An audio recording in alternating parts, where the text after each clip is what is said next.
But when you started off your talk, 4 pillars of behavioral health success, I think it really touched a lot of people in the audience when you talk about we have to demand, not just ask, but demand for the best technology, to have a digital strategy, the patient experience design, and leveraging our economic models. And I was wondering if you would take just a moment just to elaborate on that patient experience design piece, because you talk about some of these punitive measures that we put in our patients, and I think that really does negatively impact the behavioral health industry.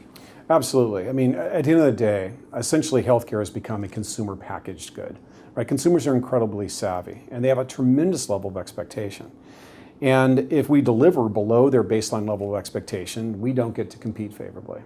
And one of the challenges that I have when I try to share these ideas with people is that they operate from the erroneous assumption that if we deliver good clinical care, then we get to win.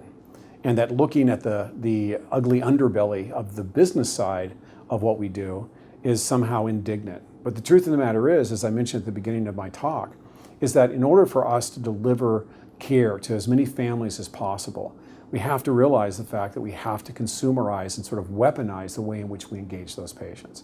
So patient experience design is really exciting. It's about how we get more granular about the way in which we identify the very patients that we serve, so we can drive compliance and better, beautiful moments for them so that they tend to want to do what we want them to do to help them out.